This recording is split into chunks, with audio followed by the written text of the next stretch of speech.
يا هلا والله ليك واحد. فيديو النهارده هيكون عن اول ارجنتينيه سمراء تشوفها في حياتك. طبعا المتعارف عن دوله الارجنتين ان هم بيكون فيهم سوق كتير لكن هم موتوهم، يعني عنصريه من زمن الزمن. عشان كده ما تلاقيش اي لاعب اسمر او بني ادم اسمر موجود في الارجنتين، لكن البنت دي جت غيرت مفاهيم الكون كله. ولكن قبل ما نبدا يا باشا صلي على النبي، وحابب اشكر الشخص المحترم اللي انتوا شايفينه ده، لان ده اكتر واحد بيعمل سوبر سانكس في كل فيديو تقريبا، فبجد شكرا ليك على دعمك للقناه. واما عن البنت ديت، ان معظم الناس اللي سبحان الله يعني باين وواضح جدا، لكن لا، ازاي البنت ارجنتينيه؟ ايه اللي عرفكم ان هي ارجنتينيه؟ عينيها نفس لون العلم. الله اكبر عليك.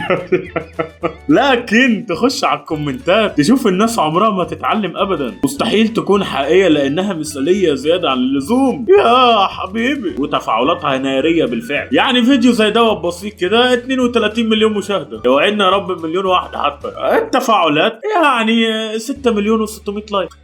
حاجه بسيطه جدا يا جماعه. حمراء طق الناس كلها تقول لك يا نهار ابيض ده المصريين جم، خد بالك بقى يا عم. ولو دخلتوا على الصفحه شويه هتلاقوا ان البنت بنفس القعده بنفس كل حاجه في كل فيديو، لكن التيشيرت بيتغير. هنا حبت تحكها في العرب، فطبعا راحت رايحه الاني نادي النصر السعودي وتعمل لك الفيديو ده. بس السعوديين اذكياء بصراحه، عرفوا ان هو اي مكشوفه يا بنت. اما بعض الناس التانيه بتوع انتر ميامي فكروا الموضوع حقيقي شويه، مع اني برضه باين ان هو كده. يعني المخرج بتاع المطوشه كلها بيسيب الناس كلها في كل ماتش ويجي لها هي بس. سبحان الله، اعكلها يا جدع شويه. وهنا لو ركزت في وشها، هنا وشها رفيع، هنا وشها تخين، ما لحقتش تخنت في يوم يعني. فعزيزي لا تنخدع بذلك الفيديوهات لانها اي ومفيش حد اسمر في الارجنتين، لان هي اكتر بلد عنصريه ضد السمر. فاهمين بالي؟ خلينا نخش على فيديوهات. واجري ورا مستقبلك، مستقبل انت ميت معي. طب انت بتجري ورا مستقبلك ومت في النص، هتتحسب ايه؟ اوف سايد؟ الله يرحمه يا جدعان. هتتحسب ايه؟ اوف سايد؟ بجري على مستقبلي يا رب. ما عشتش يا ابني انت ليه؟ ما لحقتش اعيش يا رب. هو لابد من الحياه برضه ان البني ادم بيسعى عليها، يعني ما تنساش عبادتك مع ربك، وفي نفس ذات الوقت برضه تسعى لاهدافك. مش معنى انك تسمع الكلام ده تقول طب انا مش هعمل اي حاجه في حياتي بقى خليني قاعد. لا، اعمل اللي بعده. لما اتذكر اني كنت اقول متى اكبر واشتغل.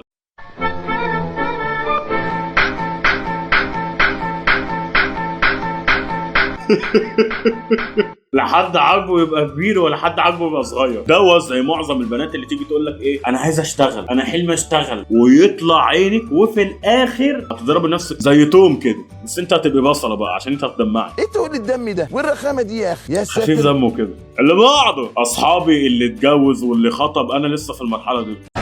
الوانك المفضله ايه؟ انت شايف ايدي عليا ايه؟ مش عارف، حاسك كده في الازرقان. برافو عليك، عرفت منين؟ شاطر. والدنيا خربانه ملطه، محدش يا ابني بيموت الا لما ياخد ال 24 قراب بتوعه طاف دماغه. اللي بعده، لازم عياراتها تكون مظبوطه، وقبل كل حاجه الخامات تكون مظبوطه.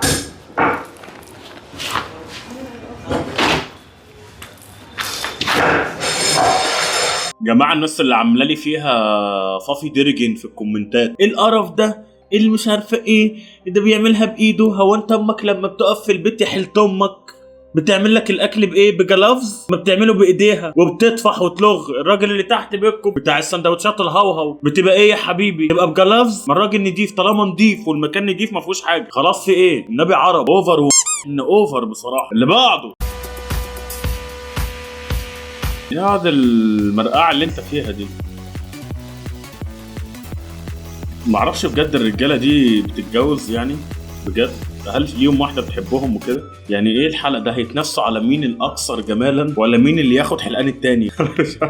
مش عارف بجد. اللي بعده، إذا شفتوني حاطة هيدا الدبدوب بإيدي اعرفوا إنه الشخص اللي طلع معه بالتحدي ما بطيء وبيكرهه، بس إذا شفتوني عم بشرب مي اعرفوا إنه أنا معجبة فيه وكتير أنا بحبه. أنا هلأ لايك ما تروح عند الخصم وتخبروا، بعملكم بلوك، ممنوع تروح. طب ولو بتكرهيه وبتشربي ميه عتشتي؟ ما ندري. اللي بعده،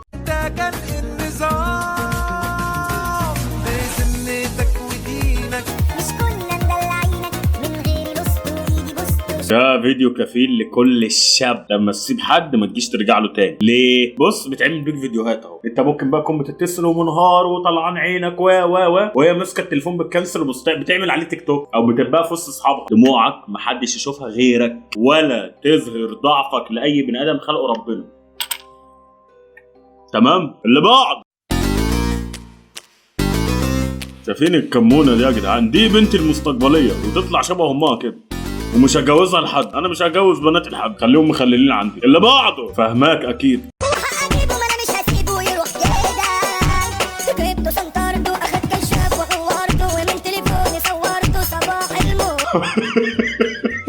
واحده كبالة في الكومنتات بيجي يحكي لي اللي بيتعمل فيه. يعني هو جاي يحكي لها اللي اتعمل فيه كأني هو اللي عمله يعني. جد على البنات. لا جامده جامده، يخرب بيت عقلكم. اللي بعده، الراجل الحلو بالنسبه لك ابيض ولا اسمر؟ اسمر. اسمر. سمار مين بقى؟ سمر كده الحلاوه ده. احنا اصحاب بلدنا. اللي بعده، شايفين بره بيعملوا الفيديوهات بالعكس. بقى خلي فلوسك يا ابني، هي بتحاسب، هي كاش. هاتيلي بلاي ستيشن 5 بقى. اللي بعده، واحنا عاملين نفسنا ما نعرفش بعض، واحنا بقالنا 9 سنين بنحلم باللحظه دي.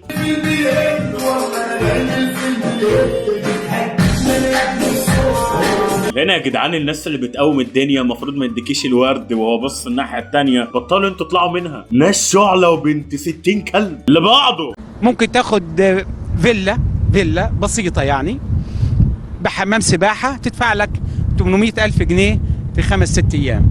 800,000 جنيه في 5-6 ايام؟ في بعض الفنادق بتقعد لك 10 ايام بتدفع حوالي 1,000,000 جنيه. 10 ايام ب1,000,000 جنيه؟ يا بلاش. يا رب اوعدنا. اللي بعده، انت نانشالانت؟ نانشالانت. انا في اللانشون خالص. في اللانشون؟ انت نانشالانت؟ جدا جدا. دي فاهمين على بعض البنات، انما يا عيني الشباب فاكروا بيقول لها لانشون. الشباب جعانه يا عيني. بتقول ايه يا اختي؟ بتقول ايه يا استاذه؟ قولي لي انت نانشالانت؟ اقطع دراعي ما عارفه. لا ايوه نانشولانت. ايوه يعني ايه نانشولانت بقى؟ هو مبسوطه او فرحانه او الكلام العبيط ده. اللي بعده، ممكن اسالك سؤال؟ لا. اتفضل اسالني. انت قديش بتحبيني؟ قد الجبنه القريش. بحبك كثير للدرجه حتى اذا عشانك تكون مبسوطه ورضيانه هالشيء. ايه حتى بتقولوا ايه انتوا؟ انا مش سامعكم. حتى اذا متت حشان راح اكون بتضايق من الناس اللي بتكتب حشان. اسمها عشان او هروح، ما اسمهاش هروح. دي مش حلوه. استغفر الله العظيم يا رب. يموتي لك.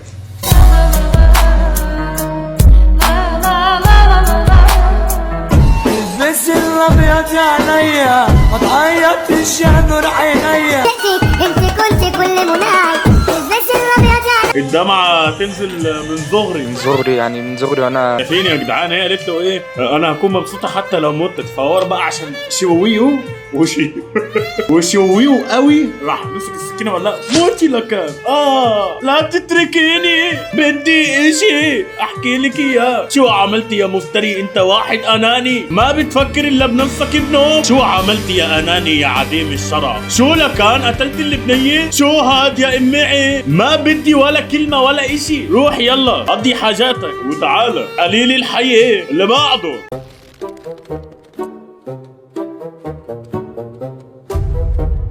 لا بتطمن عليك بس. شايفين الواحدة بتقلب زرافة عشان تراقب جوزها.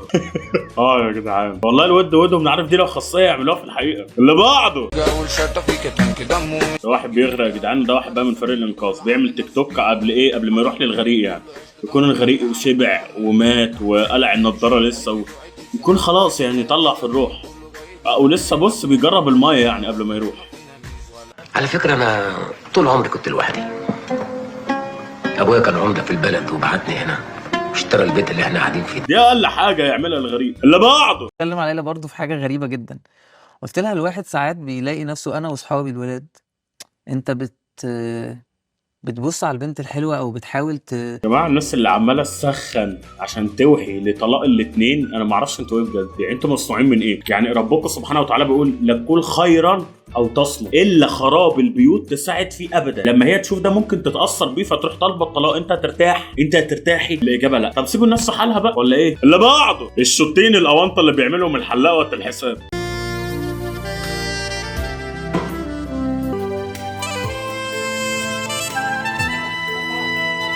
والله فعلا بتجيب المقشه ويكنس. والله فعلا برافو برافو برافو يلا. اللي بعد، بقول لك يا حبيبه قلبي، ما تقومي بقى تدب نفسك في القطايه السودا كده، تقومي تفتحها لايف على التيك توك عشان ربنا يرزقنا. خلي ربنا يكرمك في الولاده يعني، ما تطلعيش في الروح ولا حاجه تموتي على معصيه، فالبسي القطايه مش هتفرق يعني، البسي القطايه وطلعي اعملي لايف، خلي الشباب تتفرج راجل. قومي اشتغلي، انا هقعد مع العيال وانت اشتغلي. اتفضلي. لا ما تشغليش بالك بالعيال، انا هتولاهم. ارحب ابو نواف، شفته هو بيرمي لك الاسد. ابو نواف رمى اسد. ايه طب ايه؟ الو اي حاجه، انا كنت قاعد بكبس لك. قاعد بكبس لك قاعد بكبس لك حقيقي فعلا. انا مش قلت لك بيني كتفك عشان ربنا يرزقنا؟ بيني كتفك. لا مش قلت لك تبيني كتفك، انت بتداريه. بس ما اعرفش بجد ازاي الواحده تبقى قابله على نفسك شايفه جوزك المفروض يغير على صابع ايدك. هتقولي بقى التخلف ومرض نفسي غرف 60 داهيه، لا انت فاهم اي حاجه ولا انت متربيه عدل، فعلا ما ينفعكيش غير واحد خروف. بس ما اعرفش بجد الواحده ازاي تقبل على نفسها كده. اللي بعده ده هنا شاب حزين من الفراق، بعت لها رساله طويله عريضه، هي ردت بقى عليه بايه؟ بتقرا في كيس كاتشب، هي ردت عليه باوكي. يا للتناحه بجد. هو هنا بقى هينهار بقى بعد كل اللي كاتبه ده. بعد كده اشتغل على اللابتوب على طول.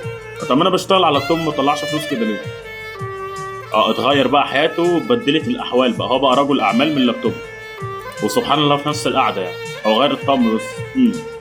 اوكي. هي بقى عيطت وانقهرت وبقت تشرب كحوليات وبقت تبكي على اللي فات، والبكاء على اللي فات ليس له مع شاعر. اللي بعده الدعوة دي ليك، ربنا يرزقك رزق زي المطر، ربنا يبدل حزنك فرح، ربنا يفتح لك في وشك كل البيبان، ربنا يجعل في وشك القبول، ربنا ينور حياتك وينور بصيرتك، ربنا يرزقك بخير ما يتعد وباب في الجنة ما يتسد. آمين آمين آمين، والصلاة والسلام على سيدنا محمد أشرف المرسلين، والحمد لله والله أكبر. وأشوفك يا باشا على الفيديو الجاي. وأي حد عنده مشكلة أو عنده أي حاجة، في قسط بينزل كل أسبوع، فتقدر تكتب فيه مشكلتك أو تكتبها في رسالة، تاخد بقى كله سكرين شوت عشان يتشال الاسم، لأن بتبقى صورة البنت لو بعتها بتبقى محطوطة واسمها، فإحنا بنشيل الاسم والصورة لأن إحنا بنخاف الله ومش هنعرض البنات اللي بتشوفنا على السوشيال ميديا وكده يعني. ما تقلقوش، فما تترددوش، وروحوا تابعوني على الانستجرام، حطوا لايك على كل الصور، واكتبوا لي منور يا ابو الحمامين. والسلام عليكم. فيديو جديد خلص بس الاكشن لسه شغال، يا عيلة محمد صبري رجالة في اي مجال، دوس لايك اشترك عشان الجاي زلزال، محمد صبري ده الدولة مفيش كلام يتقال، اشوف وشوشكم بخير، سلام يا ابطال، محمد صبري وحش الكون. ايوه